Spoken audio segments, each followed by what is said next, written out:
The football club, he's lifted the fans, he looks like a leader. United really need that, and the fans are loving every minute of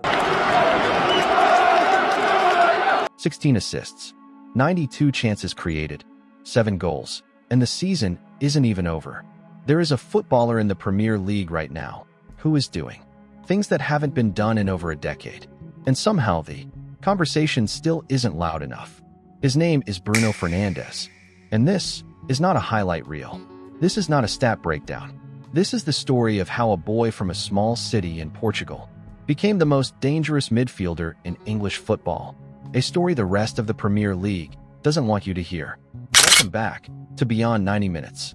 Today, we're going to tell you why the Premier League is simply not ready for what Bruno Fernandes is becoming. Let's begin. Before Old Trafford, before the armband, before the records, there was Maia, a quiet city just north of Porto, in Portugal. This is where Bruno Miguel Borges Fernandes was born on September the 8th, 1994. He didn't grow up at Benfica. He didn't train at Sporting's world-famous academy. He started at Boa Vista, a modest club, a humble beginning.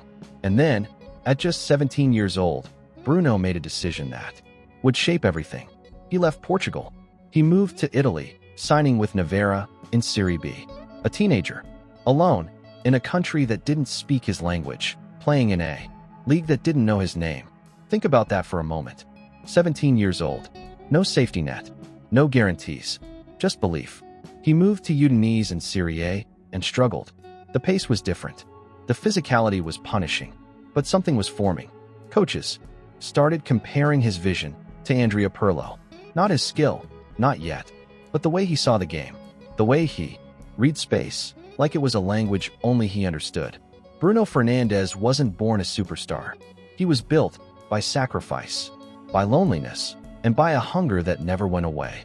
In 2017, Bruno came home. He signed for Sporting Lisbon, and everything changed. The boy who struggled in Italy became a force of nature in Portugal. He didn't just play, he dominated. Goals from midfield, assists that split defenses apart, leadership that made grown men follow him into battle. 63 goals and 52 assists in just 137 appearances. Those numbers, for a midfielder, are extraordinary. He became captain, not by seniority, but by sheer presence. And then, something happened that tested him in a way football never could. In 2018, a group of individuals broke into Sporting's training ground and attacked the players. Physically, it was chaos. It was dangerous. And several players, understandably, demanded to leave the club immediately. Bruno stayed. Most players would have demanded a transfer after something like that. Bruno demanded excellence instead. Think about that for a moment. Would you stay at a club after that? Drop your answer in the comments. That decision, that loyalty, told every major club in Europe everything they needed to know about who this man really was. January 2020, Manchester United finally signed Bruno Fernandes. 55 million euros. From Sporting Lisbon to the Theatre of Dreams. And the impact was immediate. In his first 9 Premier League starts, 6 goals, 4 assists. That's not a debut. That's a statement. Signing Bruno Fernandes was like plugging a power cable into a dead battery. United didn't just improve, they came alive. Suddenly, there was creativity. There was urgency. There was someone willing to take the ball in tight spaces and try the pass that nobody else would dare attempt.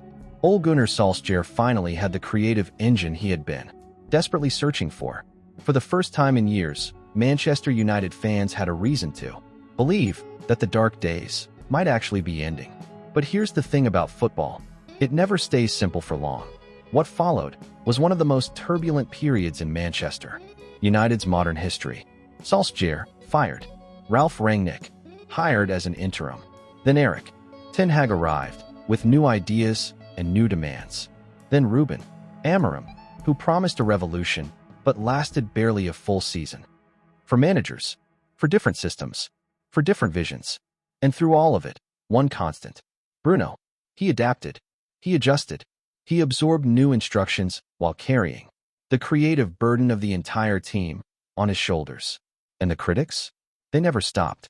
He's too emotional. He loses the ball too much. He's a stat padder. But here's what the critics conveniently ignored. Bruno Fernandes topped the Premier League chances created chart for 4 consecutive seasons. 2022-23, 119 chances. 2023-24, 114. And this season, 92 already, with matches still to play. That's not a stat padder. That's the most creative midfielder in England, by a distance that isn't even close. He became captain under Amorim, part of a 6-man leadership group, trusted to hold the dressing room together when everything outside it was falling apart. Imagine rebuilding a house, but every 6 months, someone comes along and changes the blueprints. That's what Bruno endured, and he never stopped laying bricks. Here's a question. Who do you think was the hardest manager era for? Bruno? Let me know below. And then, Michael Carrick took charge. And for the first time, something felt different. Carrick, a midfielder himself, understood Bruno in a way previous managers didn't. He knew where Bruno needed the ball. He knew when to release him and when to protect him.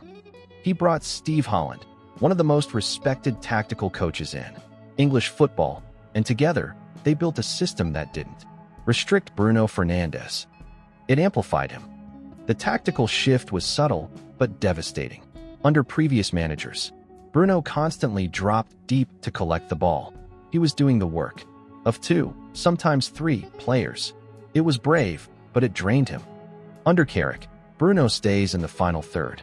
The ball comes to him in dangerous areas. He receives it, facing the goal, with runners ahead of him. The result? 16 assists, the most in the Premier League this season. 92 chances created, at least 36 more than any other player in the league. And, perhaps most remarkably, he has now surpassed David Beckham's Manchester United assist record in a single Premier League season. David Beckham. Let that sink in. For years, Bruno was a Formula One car stuck in traffic. Carrick cleared the road, and now he's flying. Let's lay the numbers on the table, because they tell a story that words alone cannot. 2025-2026 Premier League season. 7 goals, 16 assists, 92 chances created, 27 appearances. He has now reached 200 direct goal contributions for Manchester United, 103 goals, 97 assists. For a midfielder, those numbers place him among the greatest to ever wear the shirt.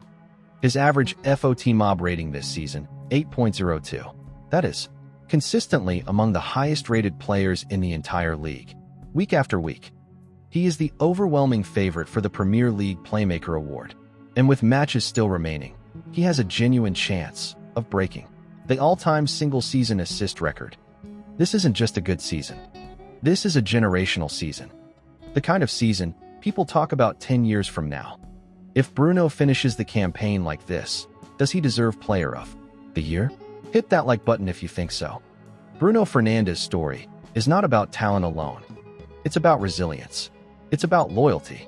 It's about refusing to be broken by criticism, by chaos, or by doubt. From Maya to Nevera, from Udinese to Sporting, from Sporting to Old Trafford. Every step of the way, people underestimated him. And every step of the way, he proved them wrong. At 31 years old, Bruno Fernandes is playing the best football of his life. He is the captain. He is the creator. He is the heartbeat of a Manchester United team that is starting to believe again. The rest of the Premier League is watching, and they should be worried, because the Premier League thought it had figured out Bruno Fernandes. It was wrong. If this story resonated with you, subscribe.